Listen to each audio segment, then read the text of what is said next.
అంకిత భావం, చైతన్య స్ఫూర్తి, సేవా తత్పరత గల శిక్షణ పొందిన సభ్యులు క్రమశిక్షణకు మారుపేరుగా నిలిస్తే సహకార సంఘం ద్వారా ఎలాంటి సేవలు అందుతాయో తెలియజేస్తుంది వరంగల్ జిల్లాలోని శ్రీ చెన్నకేశ్వర పరస్పర సహాయక సహకార సంఘం. 3 ఏళ్లలో ఎంతో అభివృద్ధిని సాధించిన ఇక్కడి రైతు క్లబ్ నాబార్డు నుంచి ఈ ఏడాది ఉత్తమ రైతు క్లబ్గా అవార్డును కూడా పొందింది.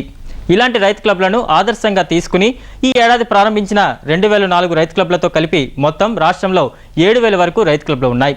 తమ సమస్యలు తామే కలిసికట్టుగా పరిష్కరించుకోవాలన్న సదుద్దేశంతో ప్రోత్సహించి ఏర్పాటు చేస్తున్న ఈ క్లబ్లలో అధిక శాతం పేరుకే కనబడుతున్నాయి. చాలా వరకు ఎలాంటి సేవలు అందించకుండా నిర్వీర్యమైపోతున్నాయి. అయినప్పటికీ పూర్తి స్థాయిలో సేవా దృక్పథంతో పనిచేస్తున్న రైతు క్లబ్లు లేకపోలేదు. అలాంటి వాటిలో ఒకటే ఇప్పుడు మనం చూడబోతున్న ఈ రైతు క్లబ్. విదేశీయులను సైతం ఆకర్షిస్తున్న వీరి సహకార స్ఫూర్తిని మనము చూద్దామా? మండు వేసవిలో ఒయాసిస్లా కనిపిస్తున్న ఆ జలకళ, ఈ వృక్షాల పచ్చదనం, వాటి మీదుగా కనిపిస్తున్న ఈ పక్కా ఇల్లు, ఇటుగా చూస్తే సిమెంట్ రోడ్లు, మలిసంధ్య అందాలకు మెరుగులద్దినట్లుగా ఉన్న ఆ పచ్చిక బయళ్ళు ఈ గ్రామ పటిష్టతను, పరిపుష్టిని చెప్పకనే చెబుతున్నట్లున్నాయి కదూ. దీనంతటికీ కారణం ఇక్కడి రైతుల్లోని సమష్టితత్వమే. 3 ఏళ్ల క్రితం వరకు ఈ గ్రామం గురించి తెలిసిన వారు తక్కువే. ఈ గ్రామంలోని వారికి బయట ప్రపంచంపై అవగాహన తక్కువే. ఏదో తోచిన పంట వేస్తూ వచ్చినంత దిగుబడి తీసుకోవటం, ఎరువుల కోసం, పురుగు మందుల కోసం మాత్రం 20 కిలోమీటర్లు వెళ్లి మండల కేంద్రం నుంచి తెచ్చుకోవటం. అలా అని ఈ గ్రామమేమన్నా జిల్లాలో ఏ మారుమూలనో ఉందా అంటే అదీ కాదు. వరంగల్కు 50 కిలోమీటర్ల దూరానే ఉంది. అయినా జిల్లాలో ఓ వ్యవసాయ పరిశోధనా స్థానం ఉందని గాని, సేద్యంలో ఎంతో శాస్త్ర పరిజ్ఞానం అంది వచ్చిందని గాని తెలిసిన వారు లేరు. ఇలాంటి పరిస్థితుల మధ్య కాలం వెళ్లదీస్తున్న ఈ గ్రామానికి జపాన్ నుంచి పరిశీలకులు వస్తున్నారంటే ఆ ఘనత ఊపిరిలూదిన దొడ్డ మోహన్ రావు అనే అభ్యుదయ రైతుది. అభినవ్ రెడ్డి ఫౌండేషన్ ప్రోత్సాహంతో తన తండ్రి పేరిట ఈ సహకార సంఘాన్ని స్థాపించి స్వంత ఖర్చులతో సంఘం కోసం భవంతిని ఉచితంగా అందజేశారు.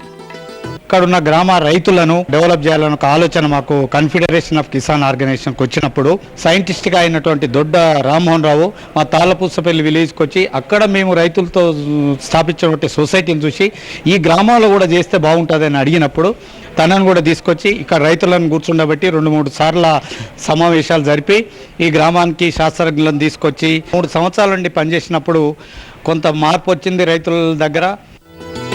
ఈ ఫౌండేషన్ అందించిన ప్రోత్సాహంతో ఇక్కడి రైతులు నాబార్డును సంప్రదించారు. వారి ఆర్థిక సాయంతో శ్రీ చెన్నకేశవ రైతు క్లబ్ను ఏర్పరచుకున్నారు. అనతి కాలంలోనే రైతు పరస్పర సహాయక సహకార సంఘంగా మార్చుకున్నారు. మొదట 40 మందితో ప్రారంభమైన ఈ క్లబ్ ప్రస్తుతం 400 మందితో విరాజిల్లుతోంది. నేడు 12 లక్షల మూలధనంతో ప్రతి ఏటా 50 లక్షల వ్యాపారాన్ని చేస్తున్నారు.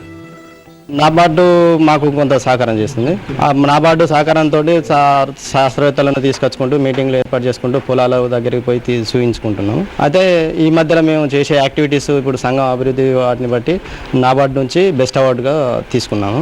ఇప్పుడు మంచి లాభాలతో సంఘం నడుస్తుంది. సొసైటీ స్థాపించి 4 సంవత్సరాలు అవుతుంది. రూపాయలతో స్థాపించాను. అప్పుడు మా దొడ్డమోహన్ రావు గారు 2 లక్షలు ఇచ్చిళ్ళు. దాంతో తర్వాత సెకండ్ ఇయర్ 60 మెంబర్స్ వచ్చిళ్ళు. లాస్ట్ ఇయర్ మొత్తం 400 మెంబర్స్ దాకా చేయాలి. క్లబ్ ఏర్పాటు చేసుకున్న వెంటనే తాము ఎదుర్కొంటున్న ప్రధాన ఇబ్బందులపై వీరు దృష్టి సారించారు. ఎరువులు, విత్తనాల కొరత లేకుండా చూసుకున్నారు. ఇందుకు ప్రధాన కంపెనీల నుంచి లైసెన్సులు పొంది ఇబ్బందుల నుంచి బయటపడ్డారు. సంఘ సభ్యులకే కాకుండా పక్క 10 గ్రామాలకు ఎరువులు, విత్తనాలను అందించగలుగుతున్నారు. వ్యవసాయానికి ప్రధాన వనరు పెట్టుబడులను సైతం సంఘం నుంచే సమకూర్చుకుంటున్నారు. గ్రామంలో భూ సమస్యలను పరిష్కరించుకున్నారు. ప్రస్తుతం ఇక్కడి రైతులు బ్యాంకుల చుట్టూ తిరగకుండా తమ డబ్బులతో అదనపు పెట్టుబడులను సమకూర్చుకుంటున్నారు. సీజన్లో డబ్బులు లేని సభ్యులకు 1 నెల పాటు ఎలాంటి వడ్డీ లేకుండా ఎరువులు, విత్తనాలు సంఘం నుంచి అందిస్తున్నారు. మారుతున్న కాలానుగుణంగా పంటల మార్పిడి చేపట్టి అధిక దిగుబడులను సాధిస్తున్నారు. ఈ గ్రామంలో వరి, పత్తి, మొక్కజొన్న పంటలను రైతులు అధికంగా సాగు చేస్తున్నారు. డ్రమ్ సీడర్తో వరి సాగు, 0 టిల్లేజీ ద్వారా మొక్కజొన్న సాగు చేసి మంచి ఫలితాలను పొందారు. ఎప్పటికప్పుడు శాస్త్రవేత్తల సలహాలు, సూచనలతో మంచి దిగుబడులను పొందుతున్నామని ఇక్కడి రైతులు చెబుతున్నారు. దొడ్డ మోహన్ రావు ఆర్థిక సాయం వల్లే తాము ముందుకు వెళుతున్నామని రైతులు సంతోషం వ్యక్తం చేస్తున్నారు. శాస్త్రవేత్తలు చెప్పినట్టుగా పంట మార్పిడి కూడా ఒకటే పంట పెట్టకుండా వెరైటీగా పంట మార్పిడితో కూడా కొద్దిగా డెవలప్మెంట్ రైతులలో ఉత్సాహం వచ్చింది. దానివల్ల ఇంకా శ్రీ సాగు అనేది చెప్తుండ్రు కానీ ఇంకా మొదలు పెట్టలేదు ఇక్కడ. భూసార పరీక్షలు కానీ మాకు పంట మార్పిడి కానీ శాస్త్రవేత్తలు రావడం కానీ అన్ని తీరులా మాకు సదుపాయం బాగానే ఉంది. రైతులమంతా ఇప్పుడు చాలా బాగా పంటలు పండించుకుంటున్నాము. శాస్త్రవేత్తల ద్వారా భూసార పరీక్షలు చేసుకుంటున్నాము. దాని ద్వారా మాకు పంట అధికంగా వచ్చే అవకాశాలు కూడా జరుగుతున్నాయి. ఒక 4 సంవత్సరాల నుంచి మేము సొసైటీ స్టార్ట్ చేసుకొని చిన్న అభివృద్ధి పొందడం జరుగుతుంది. అంతకుముందు చాలా ఇబ్బందులు ఉండేవి. మా విలేజ్లో ఒక దొడ్డ మోహన్ రావు గారి ఒక దాత ఉన్నాడు. ఆయన సహాయంతో మేము ఇంత ముందుకు రావడం జరుగుతుంది.